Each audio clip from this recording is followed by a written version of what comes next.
Hello everybody, Jardis here, and in today's video I'm going to be showing yet another single attunement Elementalist build.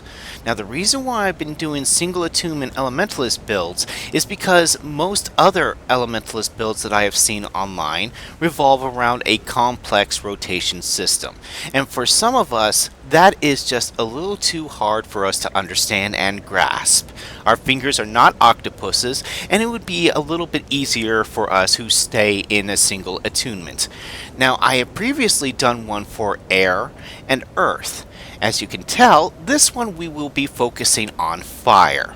Now, for the gear we will be using in this particular build, we will be using the GW2 set, which is toughness, vitality, and condition damage, which is the same stats as dire sets. Now, the reason why we will be using Dire instead of Trailblazer is because of the fact that Dire set has a higher condition damage rate, and we will be focusing a lot on condition damage. The rune we will be using is the Superior Rune of Balthazar. The weapons we will be using will be the Dire Scepter and the Dire Focus. And the sigils will be Smoldering as well as Bursting. And the trinkets will of course also be Toughness, Vitality, and Condition damage. Now for the build, we will be going Fire, Earth, and Arcane. For Fire, we are going 1, 1, 2, Earth, 2, 1, Real satisfaction 2, is contributing more to Palawa Joko's continued and for success Arcane, than your co-workers. we will be going 1, Be sure to report 2, loafers. 1. Now the reason why we are doing this particular set is because of the fact that, again, we will be focusing a lot on condition damage. For example, Burning Precision here. Burning you inflict has increased duration, and your critical hits gain a chance to inflict burning. Your Burning Rage here, Sunspot inflicts burning and its radius is increased. Your condition damage is also increased. Although we will not be using much in terms of the Sunspots, we will want that condition damage increase. For Pyromancer's Pruance, I'm not quite sure how to pronounce that, so I do apologize. We gain might for using any skill while attuned to fire, but since we will be staying in fire, we will constantly be gaining might, which will also increase our damage output. For the Serrated Stones, bleeding you inflict have increased duration, deal increased damage to bleeding foes. Now, we will not be focusing a lot on bleeding conditions, but we do have some to make this worthwhile. The Strength of Stones, gain condition damage based on your toughness. Inflict bleeding when you immobilize a foe. Now we do have one skill that will immobilize our enemies, which this is where it comes into play. By immobilizing them, we're also giving them more of a bleeding effect, as well as gaining extra toughness, which will increase our survivability. The Written in Stone. Signets gain reduced recharge and continue to grant their passive bonuses while recharging. This is a must because we will be using our signets, at least 2 of them, relatively often. And because we are using them, we want to be able to have access to the passive effect as well as the active effects when we use them.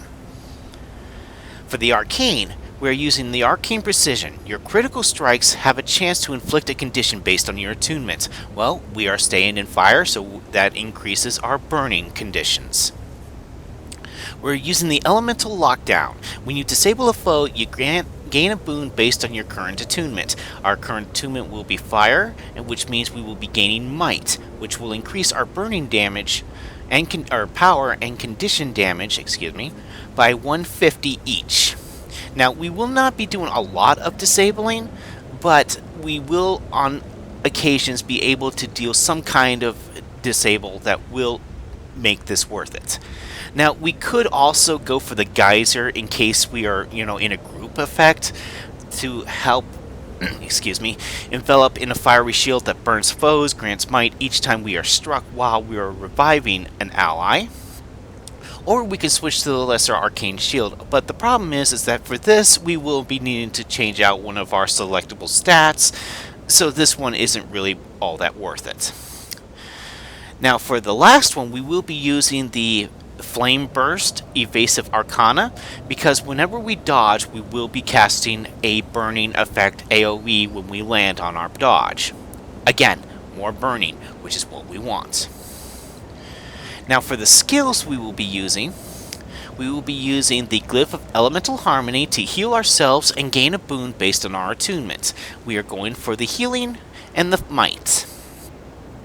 We will be using the Signet of Fire to improve our critical chances, but it will also give us the ability to gain another burn effect onto our enemies. For the Signet of Earth, it improves our toughness, and we can also immobilize and bleed our foes. As I was stating earlier, this is a combo effect that we will be using relatively regularly. We will also be using the Glyph of Lesser Elementals and the Glyph of Elementals because we need some extra firepower. So we will be using these as well. Now, to test this build, I am currently just northwest of the Ventalia Academy waypoint, and I'm going to be going into the hero point that is beneath the arena, which, by the way, is in Vabi, domain of Vabi. So, what we're going to do is we're going to come down here. And before we start this fight, we're going to want to summon our elementals.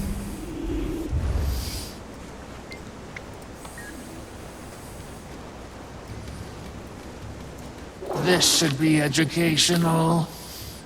Fight! 6 feet tall! Now, what we're going to want to do is cast as many AoEs and DOTs as much as possible, as fast as possible. Master Tahik! And as you can see, we got that down in a few moments. Well played. The reason... Aptly done. Wait till these guys are finished. I suppose you've earned an honorary degree. Now, the reason why that is because of the fact that most of our attacks have an AoE effect, which is area of effect, as well as dealing damage over time. We will be doing a lot of damage over time with our conditioned damages, which is 150%. So, again, that is the Fire Attunement. I will repeat, as I have in previous videos, that this is not the greatest Elementalist build there is out there, but it does provide an alternative, again, for those of us who have trouble with the complexity of the rotation system of switching attunements. Anyway, I hope you enjoy. Feel free to share this information with anybody who would like to make a Fire Attunement Elementalist, and I hope to see you again in the next video. Until then, happy gaming!